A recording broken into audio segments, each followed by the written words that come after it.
Welcome to another Weekly 3 with Tony T. I'm Tony Trongone, Superintendent of Millville Public Schools. In this video, we will cover 3 topics. The first will be the Mask Plan, facilities updates, and the Lakeside Musical. My first topic is our District Mask Plan. Our primary objective in creating a district plan was to balance moving forward with a mask optional program while maintaining established safety protocols. We will continue to follow the guidelines from the New Jersey Department of Health and work closely with the Cumberland County Department of Health, as we always have. This will not affect our optional Test to Stay program for those who wish to participate. We will also continue to operate our free community COVID-19 testing pods at the Child Family Center and the 7th Street Maintenance Garage. As you can see on our screen, the most significant change coming on March 7th is the mask optional policy. There are many COVID-19 protocols that will remain in place until we are confident that it is safe to phase them out. There are a few important points I would like to share. First, if Cumberland County is ever to reach high or very high levels of community transmission or case rates, or reach the orange or red level according to the New Jersey Department of Health CALI score, we may reinstitute a temporary universal masking policy in the district for the safety of our staff and students. Second, in the unlikely event that we experience an outbreak in a school building, universal masking may be reintroduced. There may be cases where we require an individual staff member or student to wear a mask for a short period, including when they return to school from isolation or quarantine. Similarly, if a student is found to be sick while in school with symptoms consistent with COVID-19, they will be required to wear a mask until it is possible for them to leave. And finally, we will require any student or staff member that is participating in the voluntary Test to Stay program to wear a mask. This is to make sure that they are complying with the requirements for that program to remain eligible. I want to thank our staff and students and families for your patience and cooperation while we formulated our plan. We believe in being deliberate about how we move forward. We don't want to be taking any steps back. Our second topic is a district facilities update. As I mentioned in previous videos, I would like to share the progress on specific district goals we have set for the 21-22 school year. These goals cover 6 areas, and goal number 3, which I am discussing today, includes all district operations, facilities, finance, security, and technology. Perhaps our largest facilities project is our high school renovation.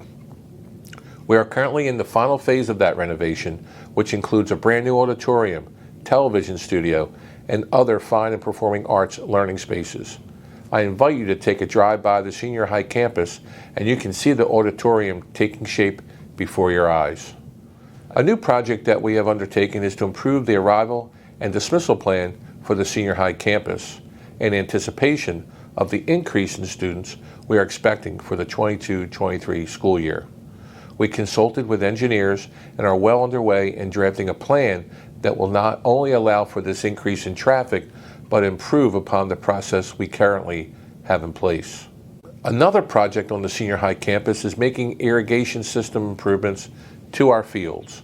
Our coaches and athletes have been gracious in making adjustments to where they practice and play in order to accommodate the needs of the construction project. As a result, our athletics department moved our teams onto fields not previously utilized and therefore in need of some maintenance. We want to make sure our athletes are safe and playing on healthy and irrigated grass fields, so we are taking the steps necessary to ensure we have the proper system in place. The last update I would like to share with you is the ongoing parking lot resurfacing project. We completed this process at several schools already and are continuing to update our parking lots throughout the school year. Please know that improvements are coming if your school lot has not been updated yet. Our final topic is our upcoming Lakeside Middle School musical. This year the production will be the Little Mermaid Jr, and I encourage everyone in our community to come out and support the arts at Lakeside, especially if you're a fan of the original Disney movie and Broadway production. There will be 2 performances, both at 7 p.m. on Friday, March 4th and Saturday, March 5th. This musical involves a cast and crew of 75 dedicated students under the direction of Mrs. Dina Andrews, the Lakeside Choir Director. These students have done an amazing job of preparing for such a large-scale production.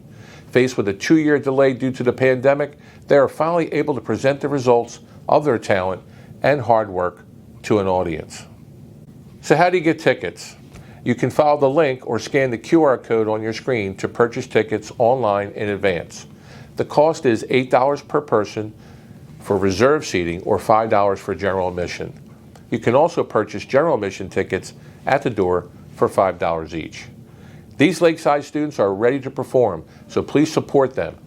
Take a trip under the sea on March 4th and 5th, both at 7 p.m., and relive some of your favorite songs from childhood with a new generation.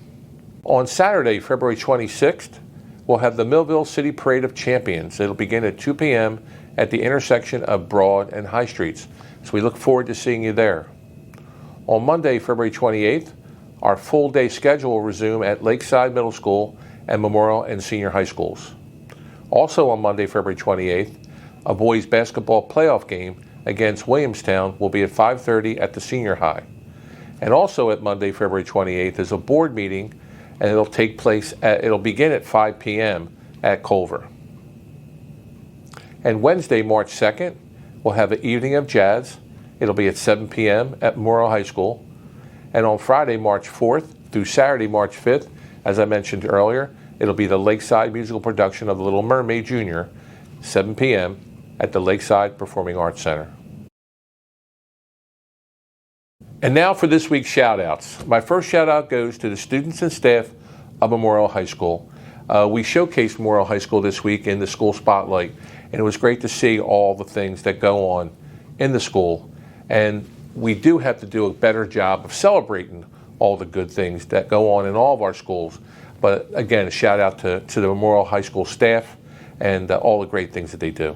My second shout-out goes out to all of our Millville champions being celebrated this Saturday by the city of Millville, because Millville is known as the City of Champions, and for athletics and for our visual performing arts, our band. So it's great to celebrate their accomplishments at the parade on Saturday. But also stay tuned, for we're also looking at improving our facilities for all the extracurricular activities in sports and band. So stay tuned for that, because our kids deserve the best facilities. And as always, go Bolts.